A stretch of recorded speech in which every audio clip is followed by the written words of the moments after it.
una alteración en la cantidad de los glóbulos rojos, en donde se encuentra aumentada la cantidad de los eritrocitos, se llama policitemia, eritrocitosis o poliglobulia. Cualquiera de los tres nombres es correcto.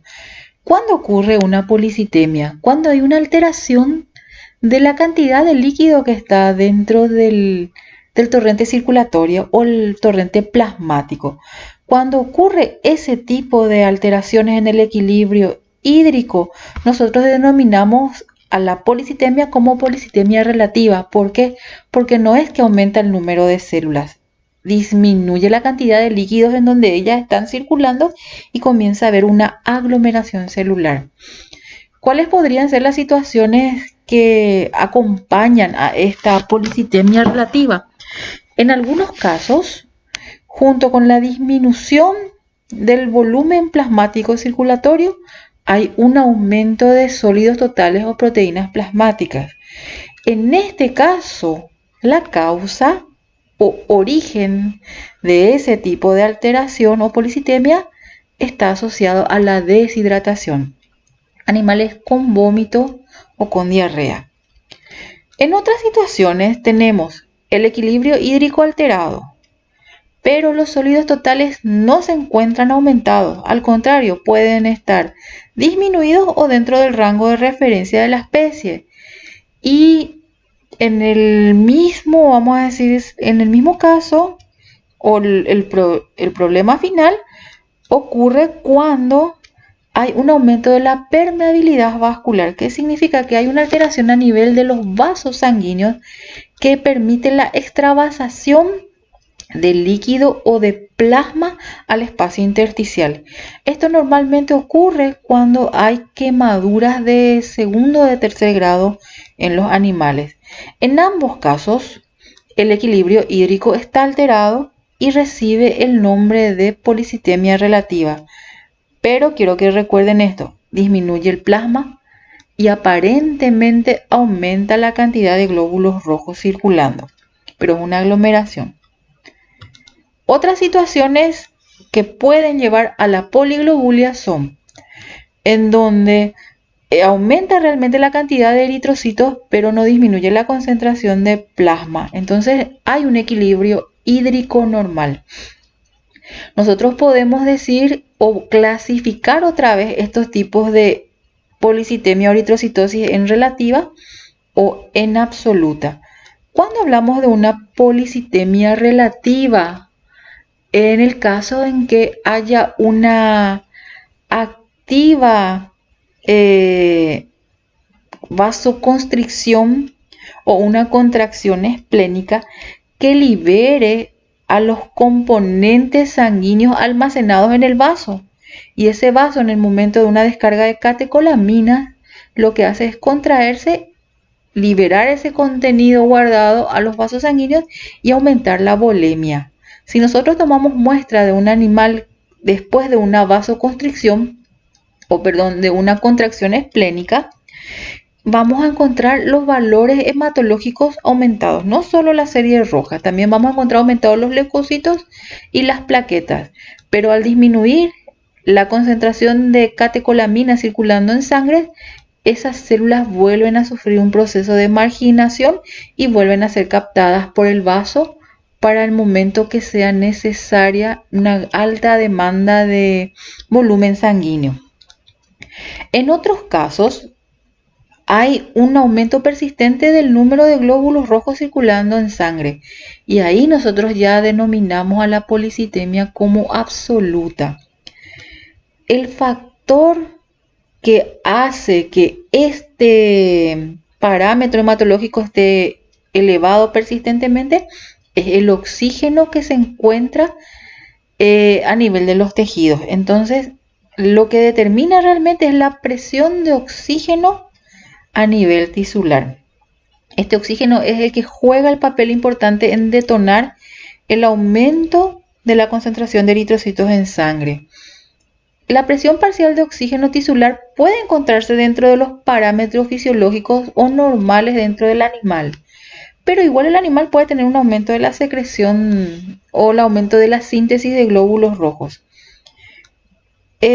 Cuando esto ocurre, podemos tener dos posibilidades. Una, que a pesar de tener la presión de oxígeno tisular dentro del rango de referencia, la hormona que se encarga de estimular la producción de eritrocitos a nivel medular se encuentra aumentada en su secreción.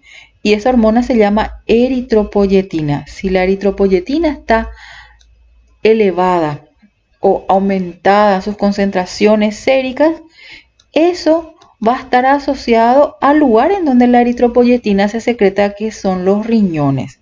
Entonces puede haber un problema renal o una situación que esté irritando, diciendo de una manera, la secreción de eritropoyetina, y esto hace que estimule la producción de glóbulos rojos a nivel medular, liberándose esa gran cantidad de eritrocitos formados, a pesar de que el oxígeno a nivel de los tejidos se encuentre dentro de parámetros normales. En otros casos, tenemos concentración de oxígeno tisular dentro del rango, la eritropoyetina se encuentra dentro del rango, o sea, no hay ninguna actividad renal que estimule la síntesis de más eritropoyetina. Esta situación es una situación que se denomina policitemia vera.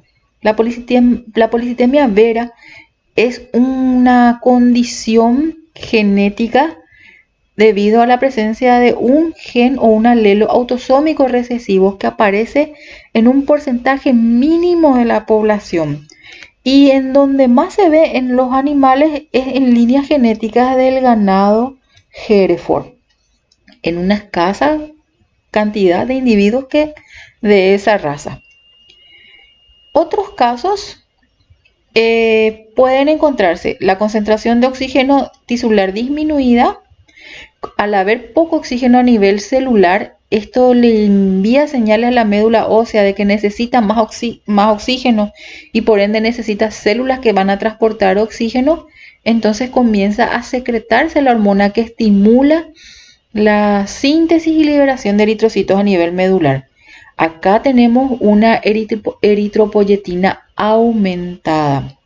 La eritropoyetina aumentada estimula otra vez más liberación de glóbulos rojos, y estos glóbulos rojos deben compensar la falta de oxígeno que hay a nivel de los tejidos. Bueno, ¿qué patologías o qué alteraciones orgánicas pueden ocurrir para que a nivel tisular no haya suficiente oxígeno que equilibre o mantenga constantes parámetros fisiológicos dentro del organismo? Enfermedades asociadas al corazón, en el caso de una insuficiencia cardíaca ya en fase congestiva, o enfermedades pulmonares. Entonces, estas enfermedades pulmonares en donde hay enfisema, atelectasia u otro tipo de alteración a nivel respiratorio causa disnea, disminución de la capacidad inspiratoria, lleva a cianosis de las mucosas, y eso hace que el animal comience a tener taquipnea, y esa taquipnea indirectamente estimula un eje neuroendocrino que aumenta la liberación de eritropoyetina. Ante la escasa concentración de oxígeno a nivel tisular, y esa escasa concentración de oxígeno a nivel tisular lleva a un aumento de la síntesis y liberación de eritrocitos en sangre, causando una policitemia. Entonces, estas podrían ser las causas y los tipos de eritrocitosis que se pueden presentar en veterinaria. ¿Y cómo sabemos o llegamos al diagnóstico de qué tipo de eritrocitosis tiene el paciente? Evaluando clínicamente si el animal presenta alguna alteración orgánica a nivel de corazón, pulmón o riñón. La policitemia vera es muy rara de observar, entonces es el diagnóstico menos frecuente en veterinaria.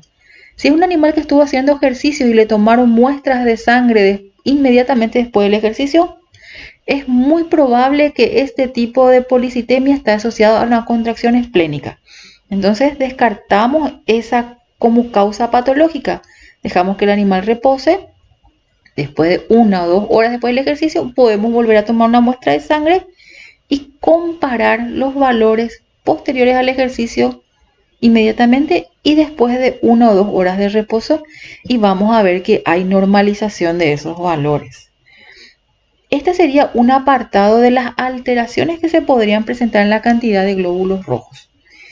En el siguiente capítulo vemos una que es muy frecuente, que se llama anemia, y eso vamos a ir viendo también en el transcurso de las clases de patología clínica.